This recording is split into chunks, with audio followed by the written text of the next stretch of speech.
Ever wondered who taught Britain's longest reigning monarch how to play the game before the first pawn even moved? Meet Princess Victoria of Saxe Coburg Saalfeld, better known as the Duchess of Kent, a name whispered in palace corridors whenever schemes ran deeper than velvet carpets.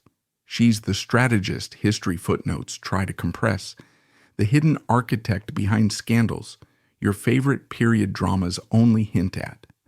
Picture candlelit hallways, coded letters, and power plays so precise they still ripple across Europe's crowned heads. In today's deep dive, we peel back the wallpaper of royal myth to reveal a woman equal parts chess grandmaster, spin doctor, and, depending on whom you ask, stage mom supreme. Was she a villain wrapped in silk or a visionary trapped in an age that feared ambitious women? Stick around as we sift diaries, decode gossip, and unpack the legacy she smuggled into modern genetics and geopolitics. Hit play and decide for yourself whether the real throne sat in Buckingham or in the mind of the mother who shaped it. Born in 1786 in the candle-glow corridors of Coburg's Ehrenberg Palace, Victoria of Saxe, Coburg Saalfeld, entered the world to the soundtrack of court trumpets and hushed speculation about whom this brand new duchess in miniature might someday marry. Her father, Franz Frederick, ruled a duchy so small cartographers joked it could be folded like a love letter, but its influence was outsized. Coburg princes and princesses were chess pieces in the great matrimonial game that glued 19th century Europe together. Her mother, Countess Augusta, combined encyclopedic memory with iron social instincts. She could recall a Habsburg genealogy at breakfast and sidestep diplomatic landmines by lunch. To baby Victoria, the porcelain ceilings of the nursery were just another surface to trace with her eyes, yet the frescoed angels overhead seemed to whisper that even cradle decorations were part of the marketing campaign for Coburg greatness. Toddlerhood in the palace was an unlikely mashup of soldierly discipline and fairy tale indulgence. One minute the governess drilled her on German declensions and table bows. The next, she was whisked into the Rose Garden for a puppet show where marionettes reenacted the siege of Vienna. Lessons were delivered in 3 languages before Victoria could write her full name, and meal times doubled as rehearsals in soft power. Every fork placement, every choice of wine signaling alliances stronger than parchment treaties. By the time other children practiced braiding ribbons, she practiced keeping her expression unreadable. People were always staring, footmen, French tutors, visiting cousins dreaming of promotion through strategic compliments. Each gaze was a reminder that a girl of good birth was a blank contract waiting for signatures in triplicate. When Victoria reached 12, an age in which most middle-class girls of the period still played with paper dolls, her parents invited half of Central Europe's nobility to Coburg for a month-long festival of feasts, hunts, and clandestine matchmaking. Officially, the celebrations honored the duchy's founding anniversary. Unofficially, they were a scouting combine for potential sons-in-law. Victoria performed her first quadrille wearing lemon silk slippers so tight they left blisters shaped like royal seals. She caught the eye of an array of admirers, from pimply margraves to a Spanish infantado, who serenaded her off-key beneath a balcony. She accepted their compliments with a serenity beyond her years, then retreated to her diary to grade them on conversational wit and dancing stamina, as though auditioning them for roles in a drama she intended to direct. Behind the scenes, daily life was not always silk and serenades. Coburg's finances swung like a metronome between flush and fragile, depending on grain harvest and whether Vienna approved a subsidy that quarter. Thus, adolescence taught Victoria a second, grittier syllabus: how to parse double-entry ledgers, how to pose for paintings that would later be shipped to far-flung courts as marketing collateral, and, most importantly, how to keep family ambitions afloat when creditors sniffed nearby. Augusta drilled into her daughter a mantra. Influence is a currency that pays its own interest. Victoria believed it. She cultivated allies among palace staff by paying fair bonuses from her pin money. She befriended visiting clerics who carried gossip downriver. She wrote letters stuffed with insider tidbits to her elder brother Leopold, away on his military internships. Those letters, peppered with strategic observations about which princess favored which suitor, read like proto-LinkedIn reports filtered through Jane Austen dialogue. 17 winters had passed when the family laid its biggest marriage card on the velvet tablecloth. Charles, Prince of Leiningen. He was an experienced noble in his late 30s, a widower whose first wife, awkwardly, had been Victoria's own aunt. Court whisperers noted the age gap, with raised brows, but dynastic math trumped sentiment.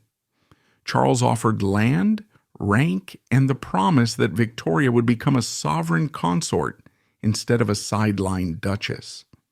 Over a breakfast of stewed plums and hot chocolate, Augusta broke the news with the tone of a headmistress announcing exam results. Victoria set her spoon down, inhaled, and asked to read Charles's last treasury audit. That stoic practicality shocked even her mother. Yet later that night, alone beneath tapestries of mythic heroines, the teenager bit her lip and imagined love as something that could be negotiated into existence the way bankers negotiated interest rates.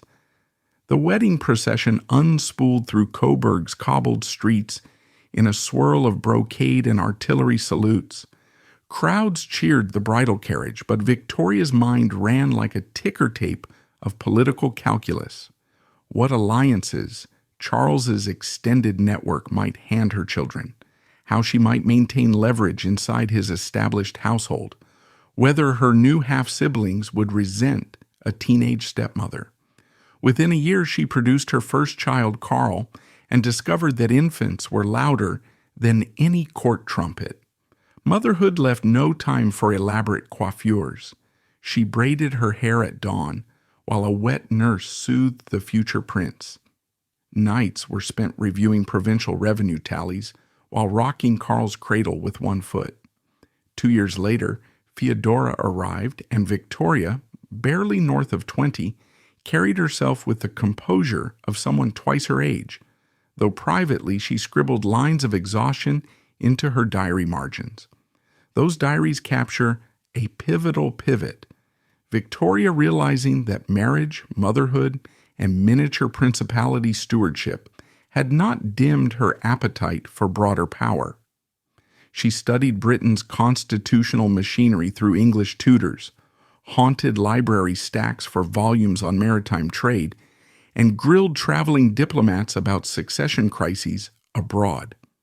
Nothing fascinated her more than the British line of succession, especially once Leopold, her beloved brother, married Charlotte, Princess of Wales. That single union catapulted the Coburg name onto Britain's short list of potential ruling dynasties. Victoria, reading the London paper sent by Leopold, sensed tremors beneath the glittering facade of the Hanoverian court. Aging princes, barren marriages, rumors of mental decline. The stage lights abroad seemed to brighten in anticipation of new actors. Then tragedy cracked the script open. In 1817, Charlotte died in childbirth, her stillborn son extinguishing what looked like Britain's secure future. Europe gasped, stock markets dipped, and Parliament frantically assessed which royal uncle could sire a replacement heir fastest. Victoria, recently widowed herself, Charles of Leiningen, succumbed to illness midway through 1814, suddenly stood in the perfect demographic sweet spot, young, fertile, and from a family already vetted by British alliances. Invitations flowed to Coburg faster than champagne at a coronation. Among them was a letter set in bold, hurried handwriting. Prince Edward, Duke of Kent, fourth son of George III, wished to meet. Edward's reputation preceded him like cavalry dust. A career soldier, he had racked up both battlefield honors and gambling IOUs. His charisma was undeniable. Anecdotes told of him toasting low-ranking privates and quoting Voltaire in the same breath. But creditors haunted his London lodgings. When he arrived in Coburg for negotiations, he offered Victoria two prospects: a British royal wedding that could elevate her children to the highest peerage, and a stack of unpaid bills taller than the palace banister. She weighed the risks. Edward's liabilities were a snake pit, but his proximity to the British throne was an elevator. After 1 week of candlelit conversations, part courtship, part merger contract, she accepted. Love, she later wrote, could bloom in adversity as well as luxury. Besides, adversity sharpened instincts. They married in 1818 under banners embroidered with both German eagles and British lions. Almost instantly, the financial situation bit. Edward's London debt collectors circled like gulls. To mitigate costs, the couple relocated to Amerbach in Germany while waiting for Parliament to approve a larger allowance.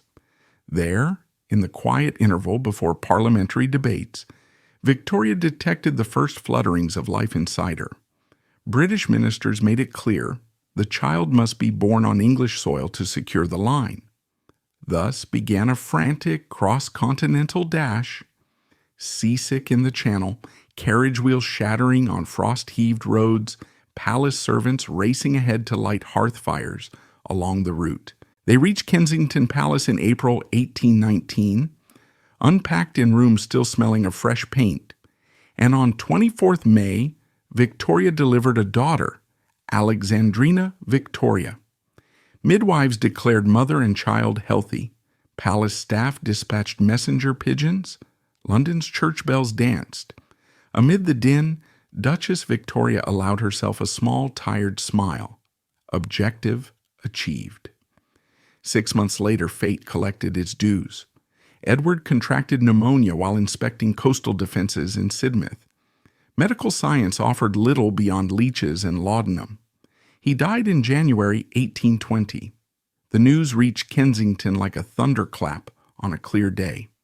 Victoria, now twice widowed, stood watch beside a mahogany cradle, understanding she must shield her infant from a court that might view them both as costly inconveniences. A week after Edward's death, King George III finally succumbed to decades-long mental illness, reshuffling Britain's future again. Amid black-draped halls, Victoria took a steely decision: remain in England to safeguard her daughter's claim, despite language barriers, hostile courtiers, and a balance sheet bleeding red. Her courage impressed some, irritated others. Parliament granted her a pension, but quartered her in the less fashionable wing of Kensington Palace and assigned a skeletal household budget. Enter John Conroy, Irish-born military officer with the smooth diction of a snake oil salesman and the organizational mind of a quartermaster general. He approached Victoria with a plan to maximize her limited resources and, not incidentally, his own influence. Together they formulated the infamous Kensington system, a daily regimen mapping young Princess Victoria's every movement from dawn prayer to bedtime, with no unsupervised encounters that might corrupt her judgment or threaten her mother's potential regency. At first glance, the system looked like rigorous homeschooling. Peel back the veneer, and it resembled protective custody.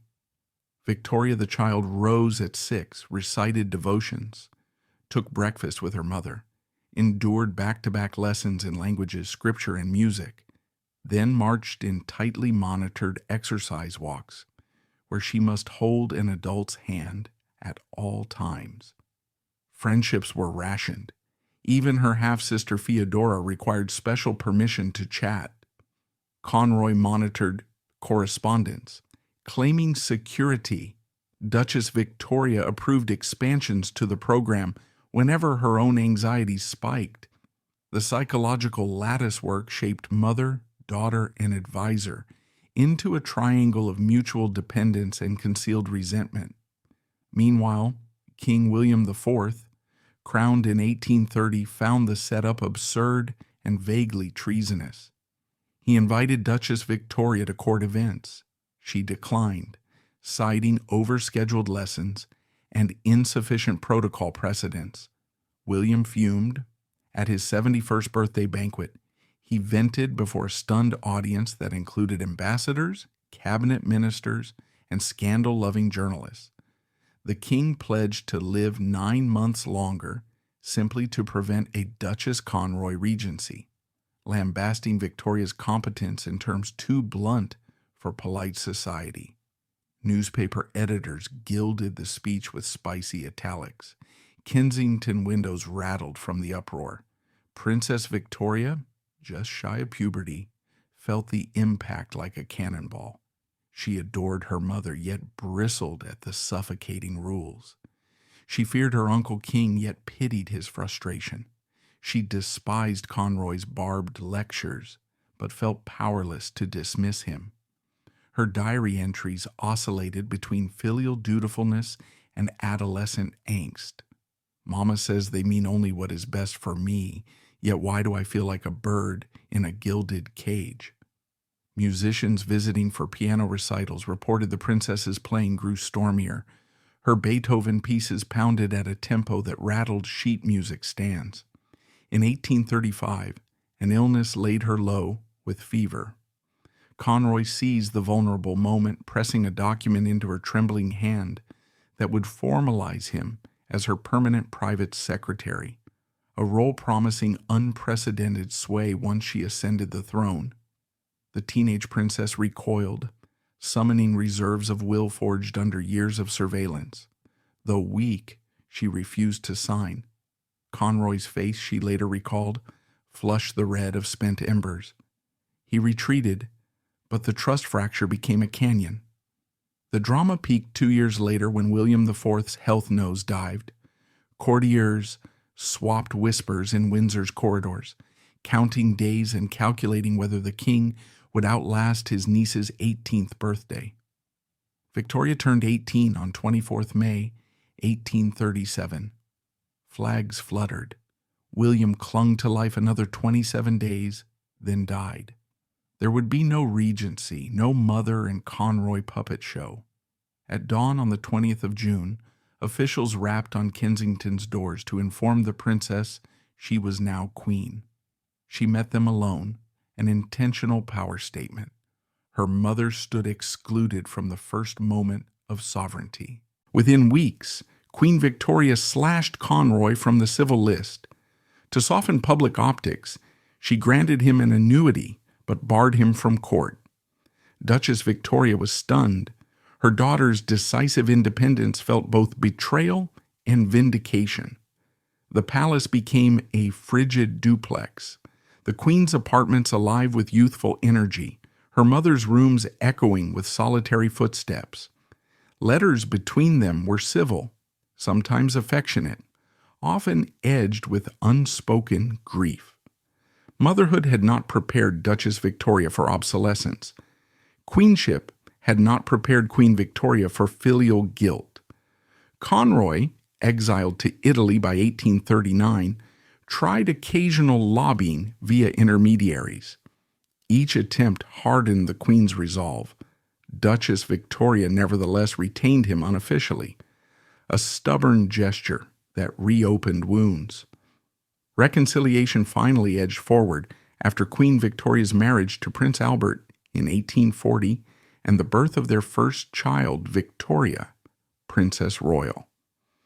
Cradling her grandchild, the Duchess tasted a gentler sort of influence, one that asked for lullabies instead of legislative power. Nursery rocking chairs replaced throne room chessboards. She offered childcare tips, some cribbed from the Kensington system but sanitized of espionage. The Queen listened, occasionally rolled her eyes, yet allowed the bond to strengthen thread by delicate thread. By the early 1850s, the Duchess divided time between apartments at Buckingham Palace and Frogmore House, a pastoral retreat shrouded in willows near Windsor Castle. There, she tended roses, hosted musical evenings, and documented family minutiae in journals that later would reduce her daughter to tears. Frogmore's tranquil lake mirrored calmer relations, mother and daughter eating supper together without Conroy's shadow at the table, sharing nostalgia about Coburg winters, swapping anecdotes about grandchildren's tantrums. Conroy's death in 1854 ripped the final scab. Sorting his estate, auditors uncovered creative bookkeeping, funds diverted from the Duchess's allowances into shell ventures and questionable loans. Queen Victoria alerted her mother in a letter laced with sorrow rather than gloating. Duchess Victoria responded with a complicated defense. Conroy's faults, yes, but also his loyalty during bleak years. They agreed to close the chapter, burn the incriminating invoices, and focus on generational healing. The Queen wrote privately that forgiveness felt like unlocking a corridor long sealed, letting fresh air wash lingering resentments. Still, public rumor mills never idled. As medical science advanced, hemophilia emerged among Queen Victoria's male descendants, puzzling geneticists. Because the illness had not surfaced in documented ancestors, tabloids revived scandalous conjecture that the Queen's biological father might be someone outside the Hanoverian bloodline, or, conversely, that Duchess Victoria herself carried a spontaneous mutation. The Duchess, living out her twilight at Frogmore, dismissed such talk with a shrug, but kept a scrapbook of clippings, perhaps morbidly fascinated by her posthumous cameo as Europe's genetic scapegoat. Winter of 1860 crept over Windsor Park with icy breath. Duchess Victoria, 74, developed a persistent cough that doctors labeled bronchial catarrh. Treatments ranged from mustard plasters to foxglove tinctures, miracle cures in pamphlets, placebos in practice. The Queen visited daily, braving drafts that cut through palace hallways like paper knives. On 16th March 1861, rain pelted Frogmore's greenhouse glass while mother and daughter exchanged whispered memories of Coburg's lilac bushes, of toddler princesses learning to curtsy, of Prince Albert doing card tricks for the children. The Duchess's breathing slowed, hands cooled, and at dusk she slipped away, her daughter's fingers interlaced with her own. Palace clocks muffled their chimes behind black cloth. The nation lowered flags. In the weeks after, Queen Victoria pored over her mother's pocket diaries. She found affectionate notes praising her childhood drawings, small pressed flowers from seaside walks, entries yearning for reconciliation during the frosty Kensington days. These relics shredded the Queen's composure more effectively than any parliamentary defeat. She wrote to Prime Minister Palmerston that sorrow lays siege to me in waves, that every page turned up proof her mother had loved her beneath the armor of ambition. Later, she ordered a memorial marble angel for St. George's Chapel, depicting Duchess Victoria not as power broker, but as guardian, arms open in eternal benediction. Legacy, however, resists single-angle portraits. Historians still debate whether the Kensington system hindered or helped the young queen. Psychologists retrofitting modern terminology diagnose echoes of attachment anxiety.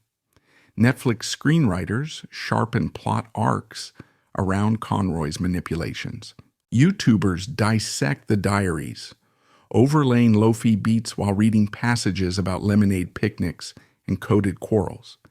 TikTok reenactors lip-sync William IV's birthday rant, turning 1836 shade into viral comedy. In these 21st century retellings, the Duchess of Kent becomes archetype and meme, pushy stage mom, misunderstood protector, accidental gene courier. But beneath the costumes, there beats the pulse of a complex human who balanced survival against sentiment.